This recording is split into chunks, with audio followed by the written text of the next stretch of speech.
ನಮಸ್ತೆ ಆದ್ಮೇಲೆ ನಾವು ಇವತ್ತು ವೀರಪುರ ತೋಟದಲ್ಲಿ ಇದ್ದೀವಿ ನೋಡಿ. ಆಗಸೆ ಇನ್ನು ತಾರೀಕು ಎಷ್ಟಪ್ಪ ಇವತ್ತು? 19, 18. 19.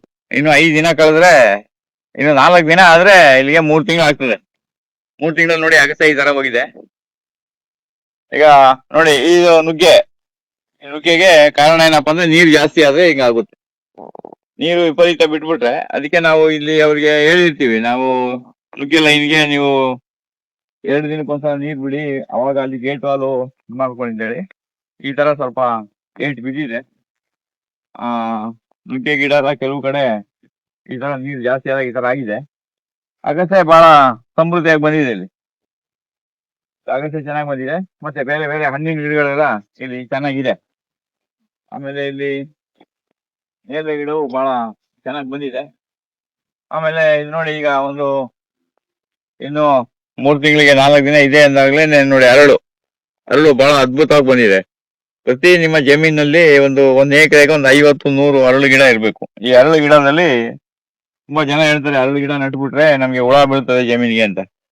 ಆ ಹುಳಗಳು ಈ ಎಲೆಯನ್ನ ತಿನ್ಲಿಕ್ಕೆ ಬರ್ತವೆ. ಅವು ತಿಂದು ಸಂತೃಪ್ತಿಯಾಗಿ ಹೊಟ್ಟೆ ತುಂಬಿದ್ರೆ ಬಾಕಿ ಇರೋ ಗಿಡಕ್ಕೆ ಅವು ಅಟ್ಯಾಕ್ ಮಾಡೋದಿಲ್ಲ. ಅದರಿಂದ ಅರಳು ಗಿಡ ಇರಬೇಕು, ಅರಳು ಬೀಜಾನು ಇಟ್ಕೊಳ್ಬೇಕು. ಮತ್ತೆ ಎರಡನೇದು, ನೀವೆಲ್ಲ ತೆಂಗಿನ ಗಿಡ ನೆಟ್ಟು 2 ವರ್ಷದಲ್ಲಿ ಅದಕ್ಕೆ ಒಂದು ಕಪ್ಪು ತಲೆ ಹುಳ ಹೊಡೆಯುವಾಗ ಅರಳನ್ನು ನೀವು ಅಲ್ಲಿ ಇಲ್ಲಿ ಉಡ್ಕೊಂಡು ಹೋಗೋದು ಬೇಡ. ನಿಮ್ ಜಮೀನಲ್ಲಿ ಬೆಳೆದ ಅರಳನ್ನ ಕಿತ್ಕೊಂಡು ಅದನ್ನ ಪ್ಲಾಂಟೇಶನ್ ಮಾಡಿ ತುಂಬಾ ಅದನ್ನ ಕಲಸಿ ಹಾಕಿದ್ರೆ ಅದು ಚೆನ್ನಾಗಿ ಇದಾಗ್ತದೆ. ಹಾಗೆ ಗ್ಲಿಸಿಡಿಯಾ ಬಹಳ ಸಮೃದ್ಧಿಯಾಗಿ ಬರ್ತಾ ಇದೆ. ಇದು ನೋಡಿ, ಇದು ನೇರಳೆ, ಜಮ್ನೇರಳೆ ಯಾವ ತರ ಬರ್ತಾ ಇದೆ ಅಂತ. ಇದು ಇನ್ನೊಂದು 2 ವರ್ಷದಲ್ಲಿ ಇದು ಫಸಲು ಬರ ಶುರು ಆಗ್ತದೆ. ಗ್ಲಿಸಿಡಿಯಾ ಬಹಳ ಸೊಗಸಾಗಿ ಬರ್ತಾ ಇದೆ. ಈಗ ಇದನ್ನ ಕಟ್ ಮಾಡಕ್ ಆಗಲ್ಲ. ಆಮೇಲೆ ಇಲ್ಲಿ ನೋಡಿ, ಇಂಥ ಜಾಗದಲ್ಲೆಲ್ಲ ಏನಾಗುತ್ತೆ ಅಂದ್ರೆ, ಇಲ್ಲಿ ನಾವು ಯಾವುದೇ ಕೀಟನಾಶಕ, ಕಳೆನಾಶಕ, ರಸಗೊಬ್ಬರ ಬಳಸಿರೋದ್ರಿಂದ ಇಂಥದೆಲ್ಲ ಔಷಧಿ ಗಿಡಗಳು ಬರ್ತವೆ. ಇವೆಲ್ಲ ಕಿರುನೆಲ್ಲಿ ಅಂದ್ಬಿಟ್ಟು. ಈ ಕಿರುನೆಲ್ಲಿ ಗಿಡ ನಿಮ್ಗೆ ಎಲೆ ನೋಡುವಾಗ ಬಹಳ ಚಿಕ್ಕದಾಗಿ ಕಾಣ್ತದೆ. ಇದು ಕೆಳಗಡೆ ಏನಾಗ್ತದೆ, ಮಣಿ ತರ ಇದೆ. ಅದರಿಂದ ನೀವು ಕಂಡು ಹಿಡ್ಕೊಳ್ಬಹುದು ಇದು ಕಿರುನೆಲ್ಲಿ ಅಂದ್ಬಿಟ್ಟು. ನಮ್ಮ ಕರೋನಾದ ಟೈಮ್ನಲ್ಲಿ ನಮ್ಮ ಗಿರಿಧರ ಕಚೆಯವರು ಇದನ್ನ ಬಹಳ ಚೆನ್ನಾಗಿ ಹೇಳಿದ್ರು. ಇದು ಕಷಾಯವನ್ನ ನೀವು ಕುಡಿದ್ರೆ ಕನಿಷ್ಠ ಒಂದು ವಾರದಲ್ಲಿ 1 ದಿನ ಆದ್ರೂ ಇದು ಕಷಾಯ ಕುಡಿಬೇಕು. ಅಂದ್ರೆ ಎಲ್ಲೆಲ್ಲೋ ಬೆಳೆದಿದ್ನ ತಂದು ನೀವು ಕಷಾಯ ಮಾಡಿ ಕುಡಿಯಕ್ ಹೋಗ್ಬಾರ್ದು.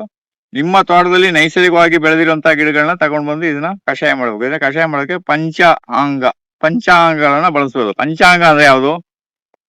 ಗಿಡದ ಎಲೆ, ಕಾಯಿ, ಹೂವು, ಕಾಂಡ, ಬೇರು, ಈ 5 ಭಾಗ ಸೇರಿದ್ರೆ ಪಂಚಾಂಗ. ಇದನ್ನ ಬೇರು ಸಮೇತ ಕಿತ್ತು ತೊಳೆದು ಇದನ್ನ ನಿಮ್ಗೆ ಹೇಗ್ ಬೇಕಾ ಕಟ್ ಮಾಡ್ಬಿಟ್ಟು ಒಂದು ಪಾತ್ರೆಯಲ್ಲಿ 1 ಲೋಟ ನೀರಿಟ್ರೆ ಅದು ಕುದಿ ಬಂದು ಅರ್ಧಕ್ಕೆ ಬರಬೇಕು. ಏನೇ ಒಂದನ್ನ ನೀವು ಕುದಿಸಿದಾಗ ಅದು ಅರ್ಧಕ್ಕೆ ಬಂದಾಗ ಅದು ಕಷಾಯ ರೆಡಿ ಆಯ್ತು. ಇದನ್ನ ವಾರಕ್ಕೆ 1 ದಿನ ಆದ್ರೂ ಇದು ಕುಡಿಬೇಕು. ಇದು ಜಾಂಡೀಸ್ಗೆ ತುಂಬಾ ಒಳ್ಳೇದಿದು. ಆಮೇಲೆ ಕೆಲವರಿಗೆಲ್ಲ ಲಿವರ್ ಡ್ಯಾಮೇಜ್ ಆಗಿರ್ತದೆ, ಅಂತವ್ರಿಗೆಲ್ಲ ಇದು ಬಹಳ ಒಳ್ಳೇದು. ಈ ನೆಲನೆಲ್ಲಿಯ ಕಷಾಯವನ್ನ ನೀವು ಕುಡಿದ್ರೆ ನಿಮ್ಮ ದೇಹದಲ್ಲಿ ರೋಗ ನಿರೋಧಕ ಶಕ್ತಿ ಹೆಚ್ಚಾಗ್ತದೆ. ಚೆನ್ನಾಗಿ ನೆನ್ಪಿಟ್ಕೊಳ್ಳಿ. ನುಗ್ಗೆ ಇಲ್ಲಿ ಸ್ವಲ್ಪ ನೀರಿನ ಅಂಶ ಕಮ್ಮಿ ಆಗಿರೋದ್ರೆ ಏನಾಗಿದೆ, ಇಲ್ಲಿ ಸ್ವಲ್ಪ ಉದುರಿದೆ. ಇನ್ನು ಸ್ವಲ್ಪ ಇದು ರೆಡಿ ಆಗ್ತದೆ. ಇದೇನು ಚಿಂತೆ ಬಾಧೆ ಪಡುವಂಥದ್ದು ಏನಿಲ್ಲ. ಹಾಗೆ ಇಲ್ಲಿ ಸಪೋಟನು ಕೂಡ ಇಲ್ಲಿ ಚೆನ್ನಾಗಿ ಬಂದಿದೆ. ಹೀಗೆಲ್ಲ ಇಲ್ಲಿ ತೋಟದಲ್ಲಿ ನಿಮ್ಗೆ ಕಾಣಿಸ್ತಾ ಇದೆ. ಗಿಡಗಳೆಲ್ಲ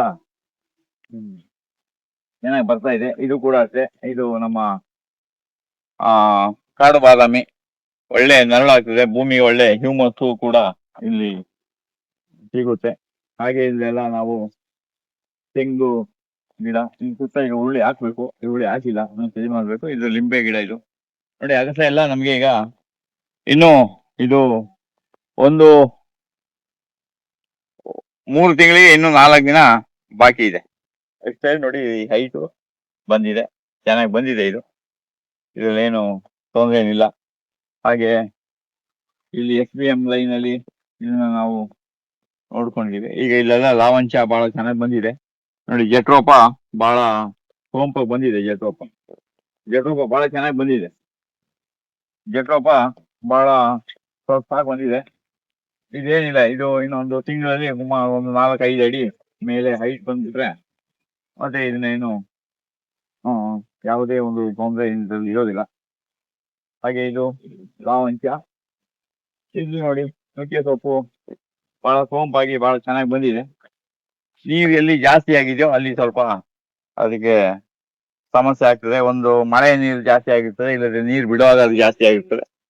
ಅದರಿಂದ ನುಗ್ಗೆ ಗಿಡ ಬಹಳ ಚೆನ್ನಾಗಿ ಬಂದಿದೆ. ಅದು ಇನ್ನೊಂದು ಒಂದು ತಿಂಗಳಲ್ಲಿ ಸರಿ ಆಗ್ತದೆ.